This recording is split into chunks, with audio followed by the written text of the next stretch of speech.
What's up, folks? Back with another reaction, back with some more acid sort of techno. I think this one is more in the straight up techno sort of vein. I think it maybe has like a little bit of a subtle acid layer. I'm not actually like fully remembering. It's not a tune I use all the time, which again, maybe that's, you know, indicative of the fact that even though it's from one of my favorite artists in the world, the Geezer, Jello Biafra, again, it's a tune that, you know, in a rip-roaring, acid-bubbling set, maybe I'm not going to find a place for this, but in a more stomping, kind of heavy set that has both regular techno and acid techno, I think it would be perfect. And indeed, I have used it in sets like that. Let me explain what I'm talking about.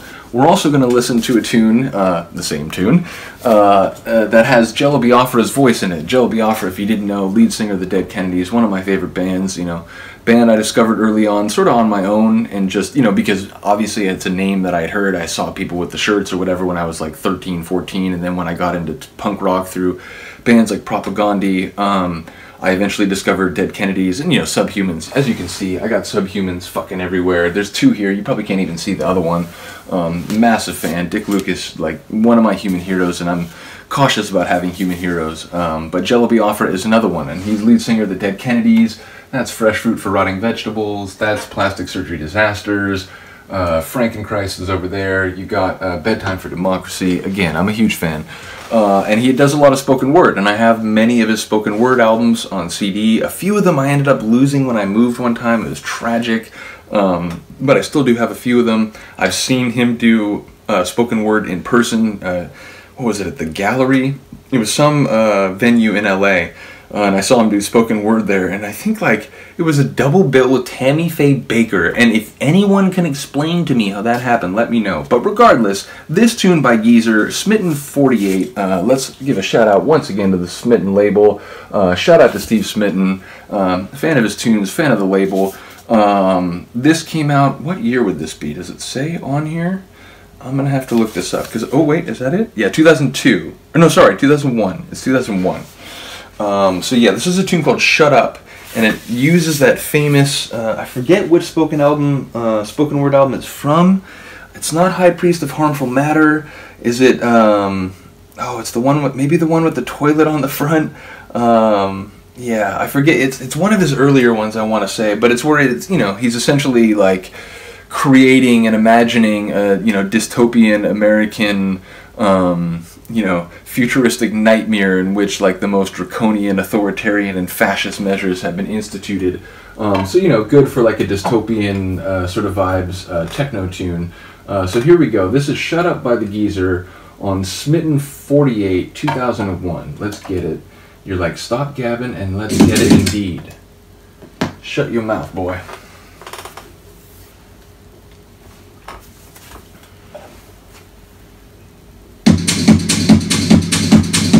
Chunkier, right? Like,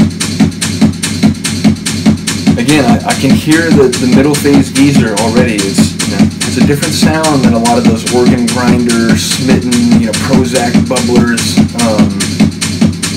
Has a heavier, thumpier. Definitely going to be in the Oxford English Dictionary after this video airs. But no, I think again it would work with Skankadelic tunes, it would work with Blitz, it would work with some of this stuff on Wah Wah. Wanted to hit Puff Me Soft or whatever on Intensive, like, I feel a similar vibe here. Thumping, chunky, heavy. It's a drone element. I haven't listened to this in a while. See if I'm remembering it right, but I think there's sort of a gritty drone kind of, maybe it's the bass line. There's some element that gives it real grit.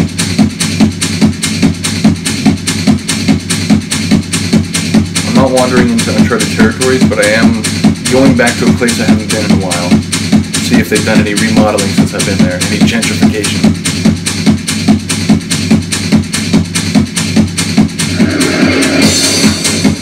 You could just feel there was like a new percussive layer that was going to come.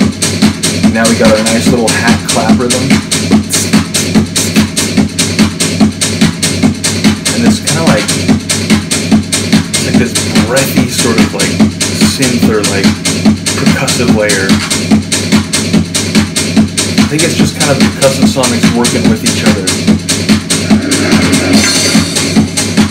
I think think we're gonna double time the clap at some point. I think we're gonna get into that pop, pop, pop, pop pace. This is like someone just dropped a bamboo pole. There's some like all sorts of stuff going on.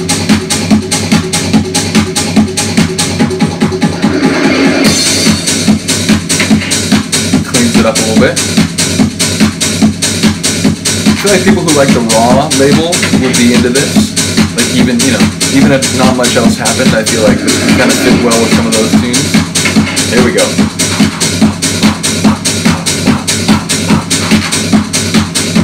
And when you have a clap going like that, and you throw like the final four throw over to a more kind of like, you know, stripped down segment from the other track, or maybe like a 4-bit sample, and then pop back over, it hits nice. I don't know what it is about that, like every beat rhythm of the clap that makes that much harder, but it does. And again, coming out of the track, coming back in, percussive elements, dynamics, shifting, reconfiguring. Little techno factory we got going here. Now it comes rumbling in. Fucking techno fog. I think it is technically acid, right? Again, it's not like burning, bubbling, like screaming, shouting acid, but like I think that layer is technically acid. Correct me if I'm wrong.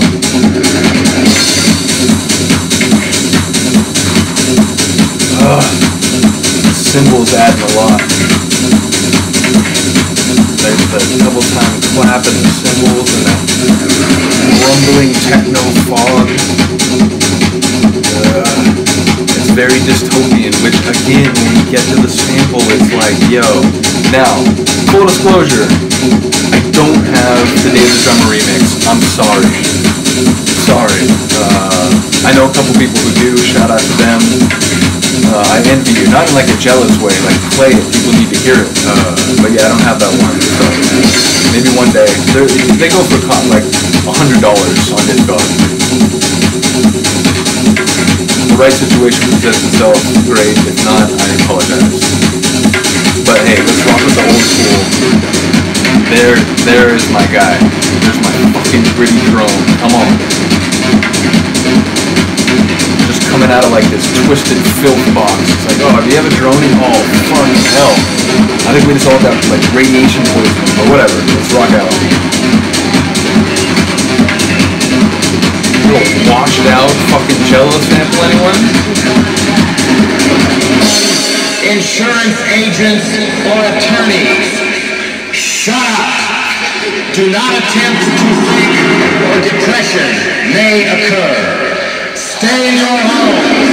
Curfew is at 7 p.m. sharp. The drone with Jello sample. Anyone caught outside the gates of their subdivision sectors after curfew will be shot.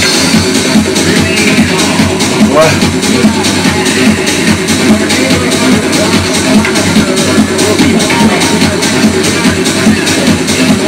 Again, a moment where if I'm mixing, I just take off my headphones and feel it. If I'm not mixing, I'm up by the speakers, like, you know, doing the dancing business.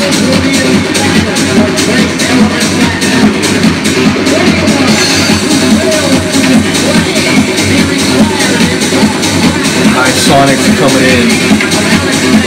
You know, it's a fair point to bring up at this point. I'm trying to like keep videos a little tidier, not like interrupt so much, but I did want to mention this, and you know, it's a little slightly longer point, so I don't want to just talk over the great track. But Geezer's ability, whether in his name as Geezer and Guy McGaffer, but also especially as Jaw Scoop, to integrate spoken or sung words, vocals, into his tunes to the point where, you know, I mention it, and you know, this is something that Pete commented to me, and I fully agree, and the more I think about it, the more it's like, God, he's so right.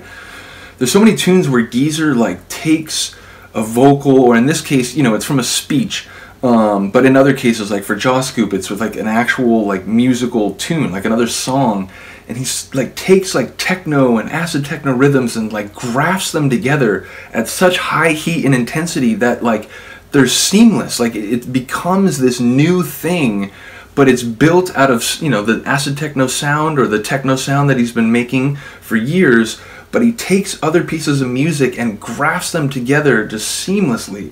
So I'm noticing it here. Again, it's not quite music, it's spoken word, although again, as someone who spent many hours listening to Jello Biafra, it's just amazing to hear how seemingly effortlessly, and I have no doubt, you know, it takes precision, it takes skill, consideration, but yeah, we're talking about one of the acid techno gurus in the world, one of my very favorite producers, so obviously, while it might not be effortless, I do think it's something that is so in his wheelhouse that no one can even question it. So again, listen to how well Jello's lyrics are, or you know, vocals are integrated with the techno and sort of grinding, gritty sonics that you're hearing. The dystopian sonics that we're hearing.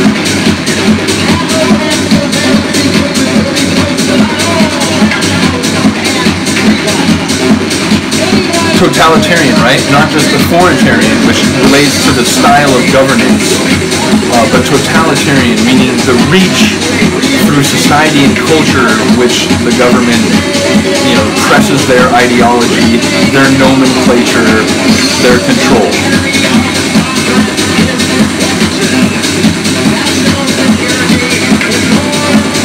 People on megaphones and, you know, Big Brother watching your thought patterns at night.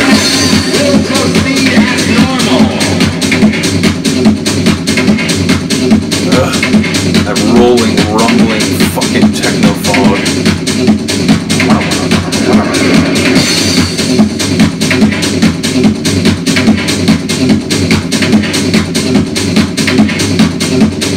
Just brilliant. Two of my favorite musical and like sort of cultural people. You know, Geezer using Jello Biafra in a tune is just like, again, the grafting together of different elements in my musical enjoyment. The long, sort of chunky outro. Again, for me at this point, I'd probably be almost all the way out. And sort of stripped down to the point where, you know, there's not much character, like, from the tune. I mean, that last part. And again, it's perfect, right? It's ending right when it needs to be, right when it should. So yeah, big ups to Geezer. You know, I'll say it till, you know, I'm blue in the face and dead. And hopefully if I'm blue in the face, I am dead, because otherwise I'm going to be in serious trouble.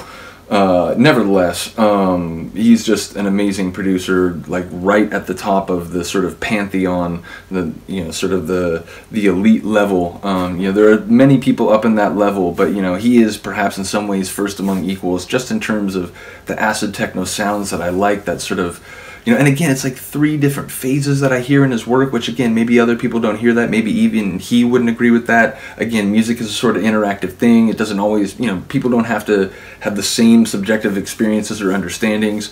But again, like whatever era in my head that we're talking about, his tunes are just like top level, like first rate. So I hope a lot of you are big Geezer fans as well. I will certainly be, as long as I am buying records, which hopefully will be as long as I am on this planet. But yeah, big ups to Geezer, big ups to Steve Smitten and the label again.